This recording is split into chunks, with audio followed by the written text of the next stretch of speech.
Oke, saya lanjutkan ya. Jadi kalau pakai delta P itu delta P adalah penurunan tekanan uap. Kalau pakai rumusan delta P, rumusnya adalah P0 kali XT. P0-nya tadi tekanan uap jenuh pelarut murni, XT-nya adalah fraksi mol terlarut. Nah, delta P bisa juga dicari dari P0 dikurangi P. Nah, pada saat mana kita menggunakan rumus 1, 2, 3? Ya tergantung dengan soal yang diminta. Itu ya. Contoh, saya berikan contoh soal. Contoh pertama di sini. Ke dalam 900 gram air yang suhunya 24 derajat Celcius, langsung aja ya, kita jawab. Kemudian D1-nya yang diketahui. Yang diketahui adalah ke dalam 900 gram air yang suhunya itu dilarutkan. Berarti di sini ada massa air. Massa air ini 900, lebih banyak daripada yang zat non-elektrolit. Berarti ini sebagai massa pelarut. Ya toh, massa pelarutnya air yaitu 900 gram. Nah, kemudian dilarutkan 36 gram, berarti di sini massa terlarutnya MT ya, nanti singkatannya MT. Ada 36 gram. Nah, dari sini tekanan uap jenuh larutan. Nah, tadi tekanan uap jenuh larutan apa tadi? Tekanan uap jenuh larutan. Oh, tekanan uap jenuh larutan adalah P. Berarti di sini diketahui adalah P. P-nya sebesar 25 mm Hg.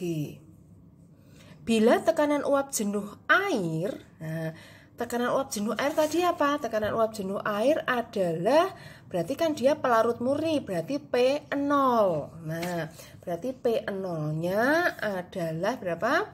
25,2 mm Hg.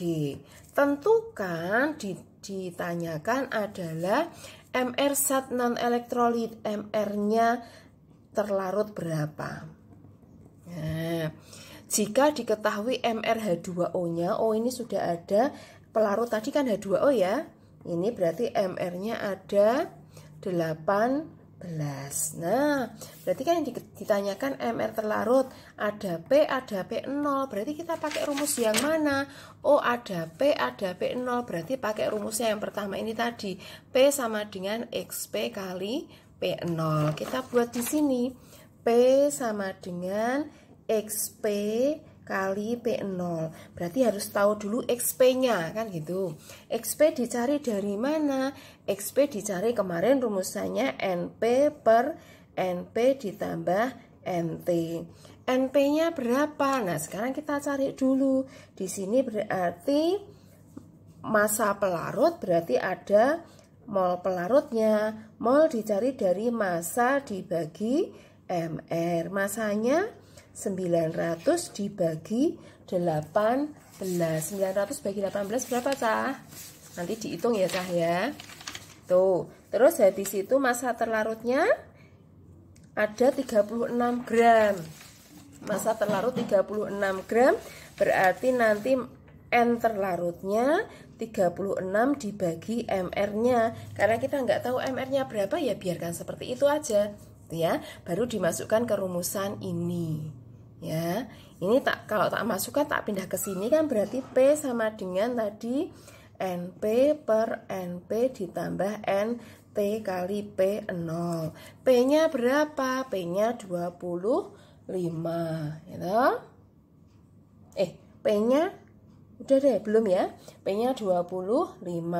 NP-nya berapa? NP-nya tadi 900 per 18. 900 dibagi 18 itu berapa toh?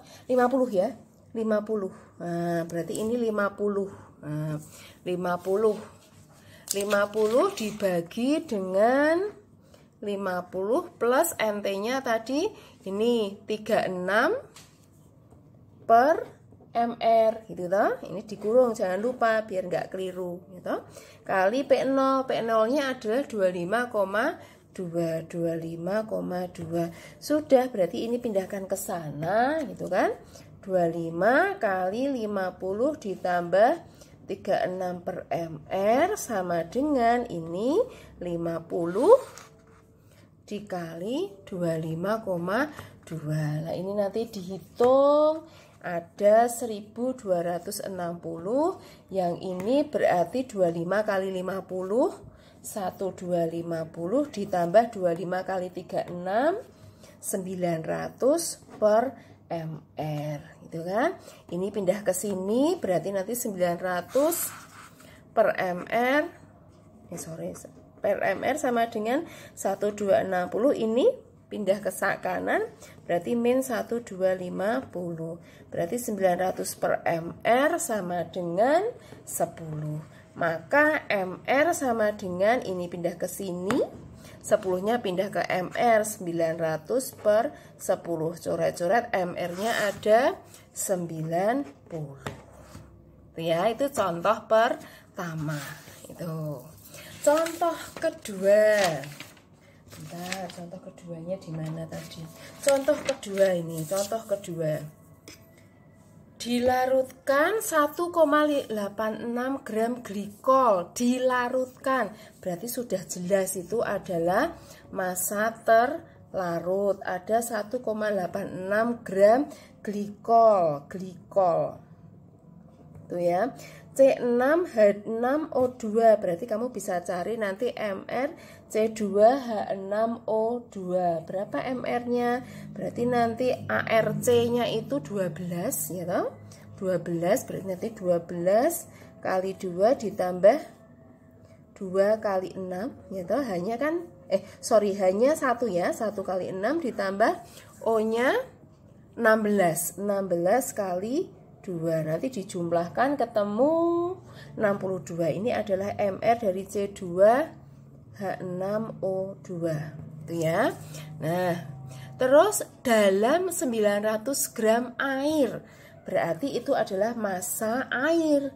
Massa pelarutnya ada 90 gram H2O.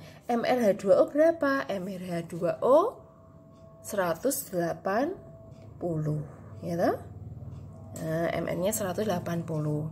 Terus bila tekanan uap air, nah ada tekanan uap air. Tekanan uap air tadi apa? Tekanan uap air. Nah, tekanan uap air berarti kan tekanan uap jenuh pelarut murni P0 ya toh? Maka di sini P0-nya sama dengan 23,6 mm Hg. Tentukan penurunan tekanan uap jenuhnya. Ditanyakan D2-nya adalah delta P. Karena penurunan, nah penurunan itu pakai delta. Berarti delta P ini tadi ya. Jadi penurunan tekanan uap delta P itu ya. Delta P rumusnya apa? P0 kali XT. Berarti kita tuliskan delta P sama dengan P0 kali XT. Nah, delta P sama dengan P0 XT itu dicari dari NT per NT ditambah NP gitu ta? Nah, terus kita masukkan delta P-nya yang dicari. Nah, P0-nya ada 23,6.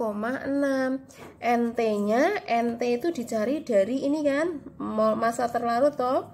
Massa terlarutnya NT sama dengan massa terlarut 1,86 dibagi MR-nya 62. Ini ketemu berapa? 0,03. Itu ya. NP-nya, kalau NP-nya dicari dari ini massa pelarut ada 90 dibagi dengan MR-nya pelarut 180. Ketemu berapa? 0,5 ya. 0,5 kalau nggak salah. Itu ya. Nah, nanti tinggal dimasukkan ke sini NT-nya 0,03 per 0,03 ditambah NP-nya 0,5. Udah dihitung biasa, nanti ketemu nilai delta P-nya. Nah, silahkan dihitung. Itu ya. 0,5 per 50 ya, nanti dicek ya nak ya. Gitu. Oke, itu contoh kedua. Contoh ketiga sekarang. Contoh ketiga. Air sebanyak 180 gram dipanaskan pada suhu 100 derajat. Berarti di sini diketahui ya, kalau air tadi massa larut ada 180 gram. MR air itu MR-nya tadi ada 180 juga ya. MR-nya 18, MR-nya 18. Oh, ini tadi MrH2O-nya salah ya. MrH2O 18, Kalau MrH2O 18 berarti ini kan ketemunya 5. Berarti ini nanti 5 ya, Nak ya. Nanti dihitung, dicek. Tuh ya, itu salah. Ini MR-nya 18. MR air 18 kan dari ARH1 ditambah kali 2 ditambah O16 itu ya. MR air 18 tuh. Terus berarti dari sini kita bisa mencari mol pelarutnya 180 per 18 gram, ini gram per mol. Berarti ketemu 10 mol. Ya, itu massa pelarut. Terus mempunyai tekanan uap air berarti P0-nya.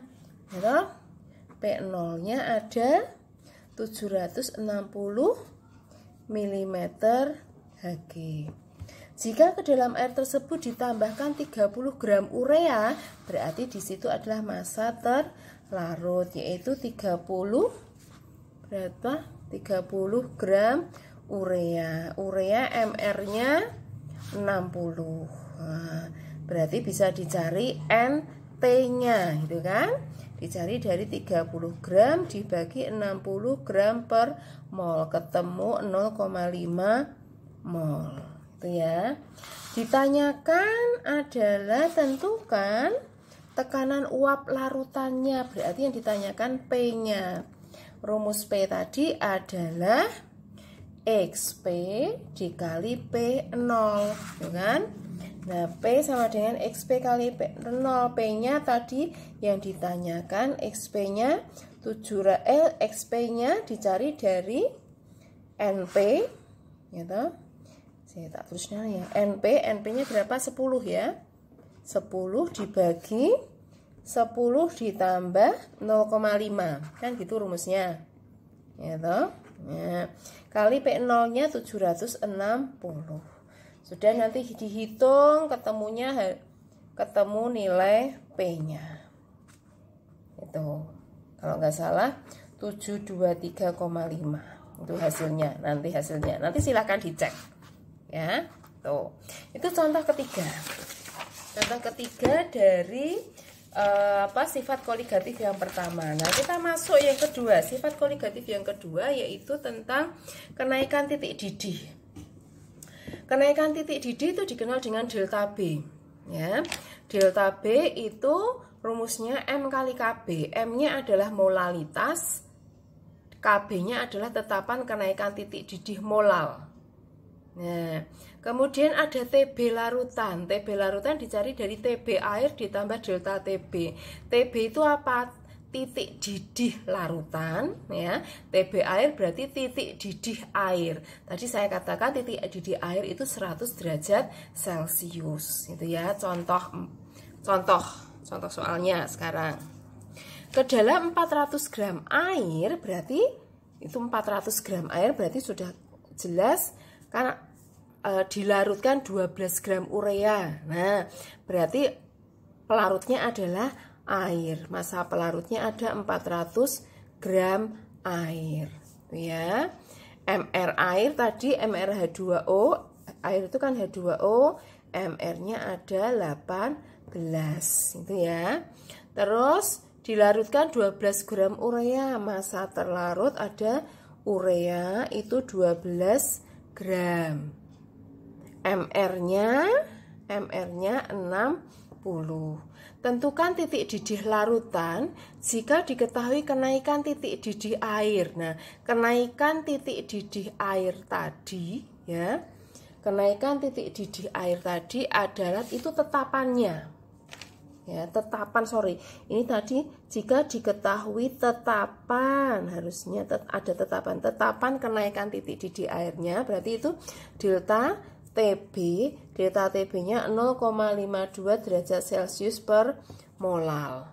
Nah, itu. Kalau kamu bingung itu kenaikan titik didih atau tetapannya ya, ini aja. Kalau satuannya seperti ini berarti dia adalah tetapan kenaikan tetapan kenaikan titik didih atau tetapan kenaikan titik beku nanti yang kita bicarakan yang berikutnya, tuh ya.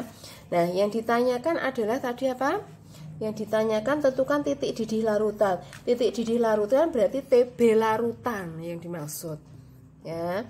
TB larutan itu berapa? Nah, sebelum saya lupa. Kenapa kok kenaikan titik didih disingkat delta TB? B itu singkatan dari boiling. Boiling itu bahasa Inggris dari didih. Nah, jadi ada boiling point, titik didih. Nah, itu singkatannya delta TB. Itu ya. Jadi B itu dari boiling, didih gitu. Ya. Biar kalian nggak bingung nanti. Oke, TB larutannya berarti nanti di rumusnya kan itu tadi sudah ada ya. Maka delta TB sama dengan M kali KB. Delta TB kalau M-nya diuraikan itu ada yang molalitas kemarin. Molalitas gitu. Molalitas berarti A per MR kali 1000 per P. Nah, ini kalikan KB. A-nya berapa? Massa terlarut. Massa terlarutnya ada 12 gram dibagi apa tadi? MR-nya. MR-nya siapa? MR-nya urea tentunya, yaitu 60 dikali 1000 dibagi massa pelarut. Massa pelarutnya berapa?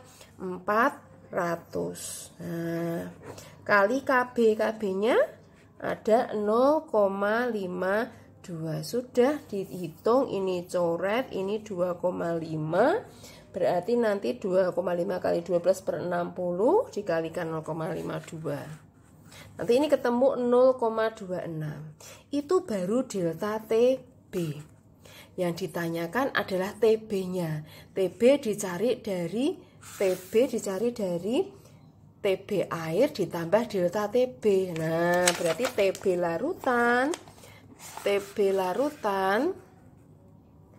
larutan dicari dari TB air ditambah delta TB. Sebentar, orang nyaman. Nah, ini TB air ditambah delta TB. TB airnya berapa? Oh, tadi sudah dipastikan selalu 100. Delta TB-nya 0,26. Berarti nanti TB larutannya 100 ditambah 0,26, ketemunya 100,26.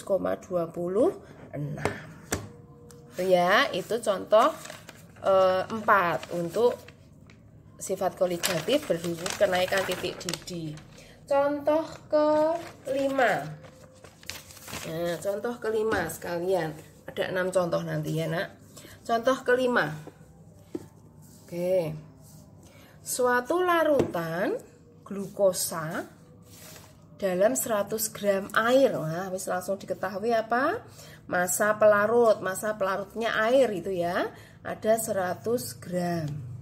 Larutan glukosa ada KB-nya 0,52, mendidih pada 100,65. Nah, cirinya itu delta TB pasti. Kenapa? Kalau nilainya 100, sekian itu itu pasti titik didihnya. Kalau 100, sekian itu berarti titik didihnya. Ya.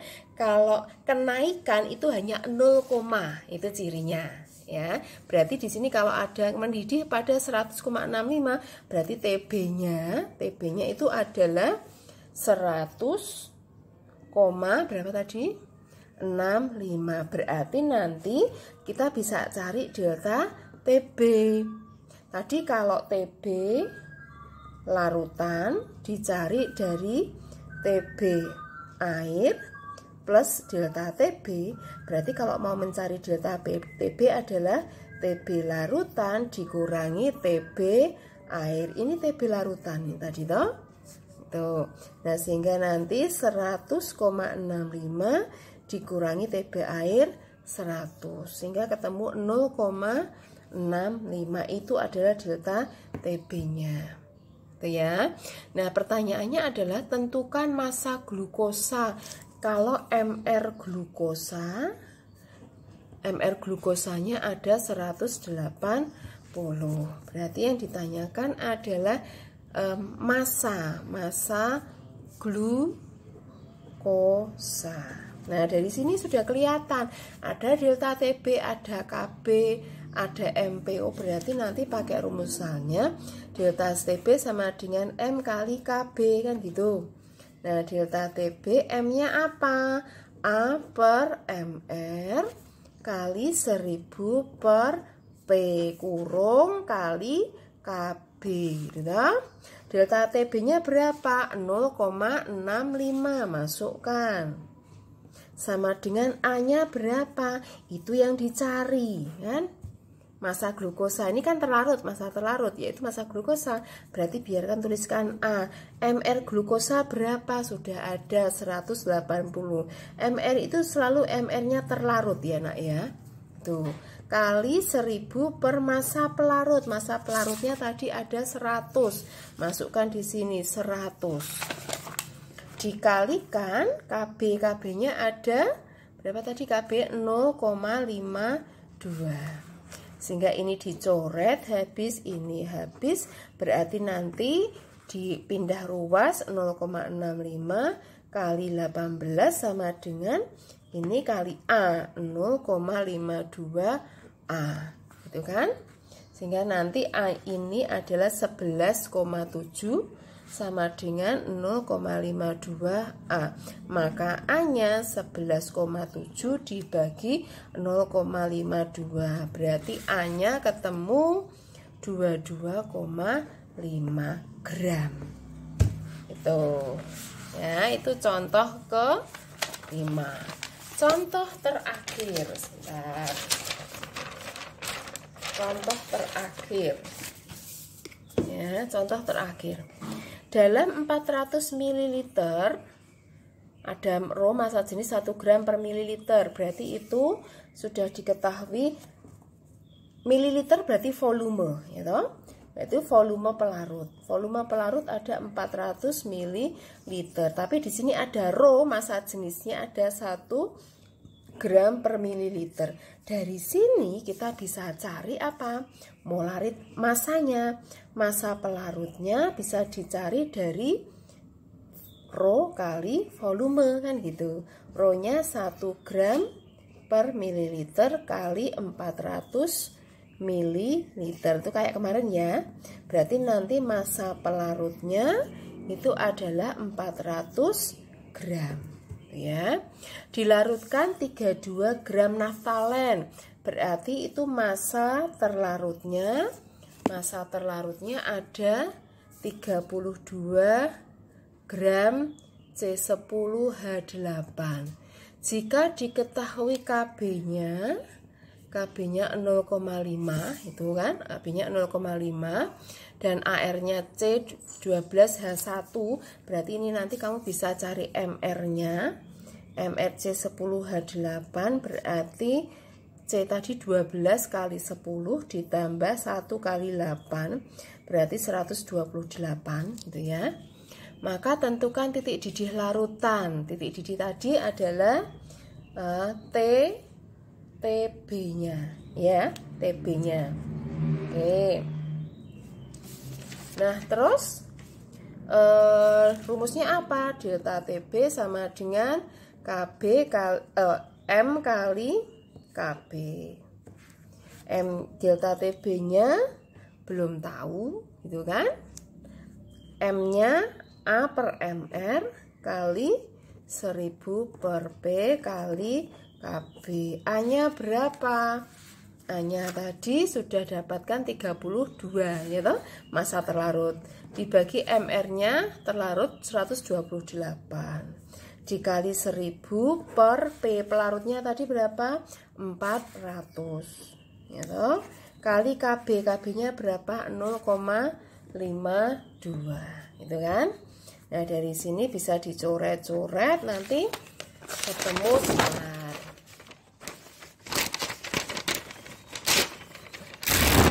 Nanti coret-coret ketemu 0,325 itu delta TB. Yang dicari TB larutan berarti dari TB pelarut murni 100 ditambah 0,325, maka ketemunya 100,325.